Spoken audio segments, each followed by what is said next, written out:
प्यारे बच्चों, सुप्रभात। आज हम कविता पढ़ेंगे घर की याद।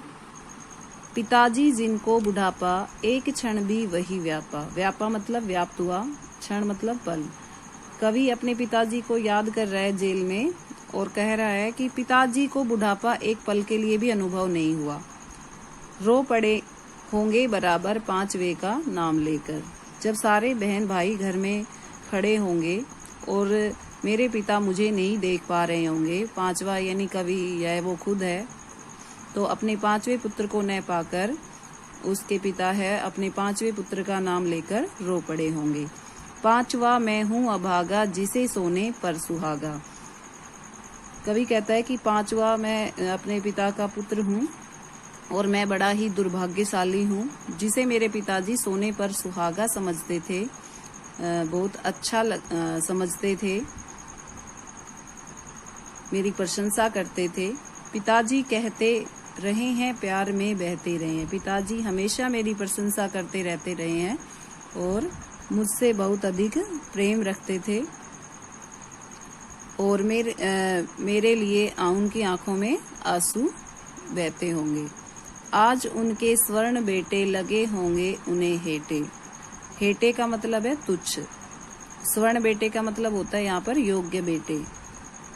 आज उनके सोने जैसे अच्छे और गुणवान बेटे भी उसे कम योग्य लग रहे होंगे, क्योंकि मैं उन पर सुहागा बंधा बैठा हूँ अभागा। क्योंकि आज मैं क्या हूँ, सोने पर सुहागा जिसे मानते थे, आज मैं कारावास में बंधा हुआ बैठा हूँ। इस समय उनके साथ नहीं हूँ, इसलिए मैं क्या हूँ, अभागा हूँ। कवि का कहने का भाव क्या है कि कवि के पिताजी का मन कवि के घर पर न होने के कारण या कवि जेल में बंद है, इसलिए इस कारण से बहुत दुखी है। और माँ ने कहा होगा दुख कितना बहा होगा। दुख बहाने का मतलब दुख अनुभव हुआ होगा।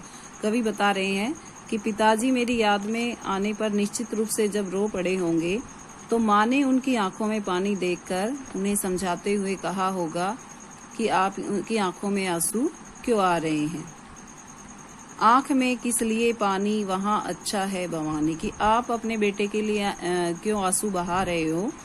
जो कवि है भवानी है जिसका नाम, कि बेटा है जो भवानी है वो वहाँ पर अच्छा ही होगा जेल में। वह तुम्हारा मन समझकर और अपनापन समझकर। इसलिए अपने आप को उसकी माँ कहती है कि दुखी मत करो, बेटा वहाँ भी अच्छा ही होगा। तो माँ क्या कह रही है, भवानी आपके मन की भावना को समझकर ही तो जेल गया है। कहने का भाव क्या था कि जो भवानी के पिता थे ना, वो यही चाहते थे कि देश के आंदोलन में देशवासी बढ़ चढ़कर भाग ले, और जेल जाना तो आपके कुल की क्या है, परंपरा है। गया है सो ठीक है, यही तुम्हारी लीक है। लीक का मतलब मर्यादा है, कि तुम्हारे कुल की यही परंपरा रही है और जो भवानी है उनका पुत्र है, उसने इसी परंपरा का पालन किया है।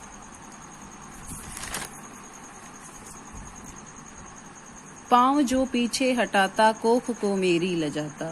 कवि की माँ उनके पिता को समझाते हुए क्या कह रही है कि यदि भवानी जेल नहीं जाता, पीठ दिखा देता यानी कायरता दिखाता, तो इससे मेरी ही कोख लज्जित होती। कोख को लज्जित होना यानी माँ को लज्जित करना, या मुझे ही लज्जित करता। इस तरह हो न कच्चे रो पड़ेंगे और बच्चे। तुम इस प्रकार हिम्मत हार जाओगे, धैर्य खो दोगे, तो आपको रोता देखकर बच्चे भी रो पड़ेंगे। पिता ने कहा होगा हाय कितना सहा होगा। कवि अपने पिता के बारे में सोचता हुआ कह रहा है कि मेरे पिता कितने कोमल हृदय के थे, उन्होंने कितना कुछ सहा होगा। कहाँ मैं रोता कहाँ हूँ, धीर मैं खोता कहाँ हूँ। पिता ने कहा होगा कि मैं कहाँ धैर्य खो रहा हूँ, मैं कहाँ रो रहा हूँ। कवि का कहने का भाव है कि उनके पिताजी का हृदय क्या था, बहुत कोमल था, ठीक है, और ऊपर से आंसू रोकने का वो प्रयास करते हैं, किंतु उनके हृदय में कवि के जेल जाने का क्या है, दुख है, इसलिए उनकी आंखों से आंसू बह रहे हैं। हे सजीले हरे सावन, हे कि मेरे पुण्य पावन। कवि सावन में बारिश हो रही है तो सावन के महीने को संबोधित करता हुआ क्या कह रहा है कि हे सुंदर हरे भरे सावन, मेरे पुण्य पावन। पावन होता है पवित्र, कि तुम तो मेरे पवित्र पुण्यों की तरह हो। तुम बरस लो वे न बरसे, पांच वो को वो न तरसे। तुम्हें जितना बरसना है बरस लो, किंतु तुम्हें बरसता हुआ देखकर मेरे पिताजी आंसू न बहाएं अपने पांचवें पुत्र के लिए, न तरसे मतलब न रोए। मैं मजे में हूँ सही है, घर नहीं हूँ बस यही है। मैं यहाँ पर आराम से हूँ, लेकिन बस दुख इस बात का है कि मैं अपने माता पिता के साथ नहीं हूँ, अपने घर पर नहीं हूँ, इस जेल में हूँ। किंतु ये बस बड़ा बस है, इसी बस से सब विरस है। विरस का मतलब सब फीका लग रहा है। लेकिन कवि क्या कह रहा है कि मेरे लिए तो बस बड़ी मजबूरी से भरा है। ये बस शब्द है जो बड़ी मजबूरी से भरा है, इसलिए मुझे यहाँ पर सब क्या लग रहा है, फीका फीका लग रहा है।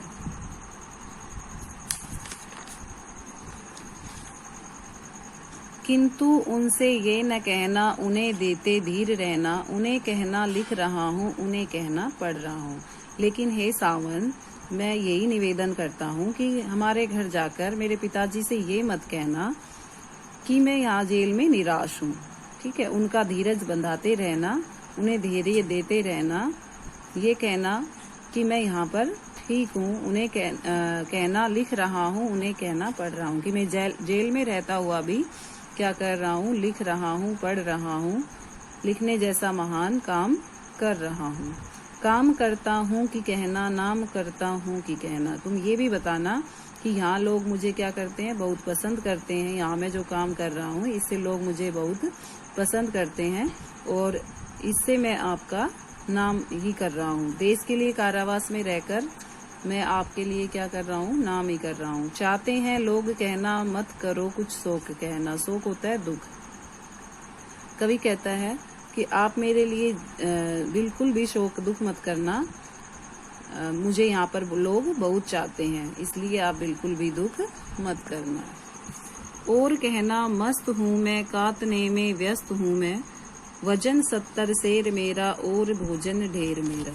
कवि अब सावन से कहता हुआ क्या कह रहा है, और मेरे पिता से जाकर कहना कि मैं यहाँ खूब मस्ती से रह रहा हूँ, मुझे बिल्कुल भी चिंता नहीं है।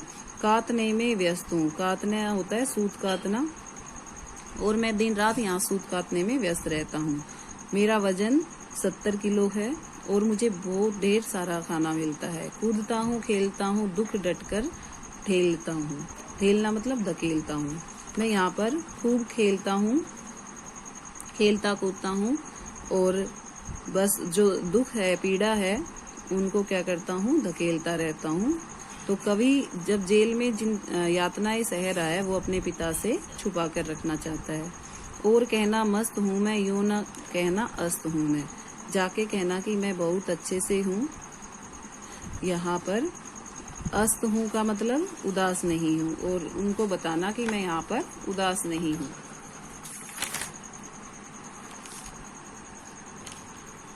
हाय रे ऐसा न कहना है कि वैसा न कहना। कवि दुख के साथ सावन को संबोधित कर रहा है कि तू मुझे यहाँ देख रहा है ना, मेरे पिता से मत कहना, उनको ये ना कहना कि मैं जेल में कैसा हूँ, निराश हूँ। ठीक है, उन्हें यही बताना कि मैं जेल में कैसा हूँ, ठीक हूँ। कहना देना जागता हूँ, आदमी से भागता हूँ। उन्हें ये मत बता देना कि मैं रात दिन जागता रहता हूँ, यहाँ तक कि किसी से मिलना ही नहीं चाहता। कहना देना मौन हूँ मैं, खुद न समझू कौन है मैं। उनको ये मत बता देना कि मैं वहाँ पर चुप हूँ, मौन हूँ, और ये खुद न समझू कौन हूँ मैं, यहाँ तक कि मैं खुद ही भूल गया हूँ कि मैं कौन हूँ। देखना कुछ बक न देना, उन्हें कोई शक न देना। देखो तुम जाकर कुछ मेरे बारे में ऐसा वैसा मत बता देना जिससे कि मेरे पिता को दुख हो, उन्हें कुछ शंका हो।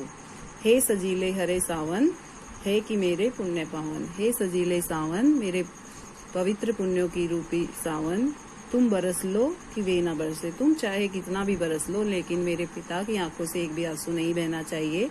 पांच वो को वो न तरसे। पांचवें पुत्र को याद करके उन्हें बिल्कुल भी दुख ना हो, आंसू ना बहाए।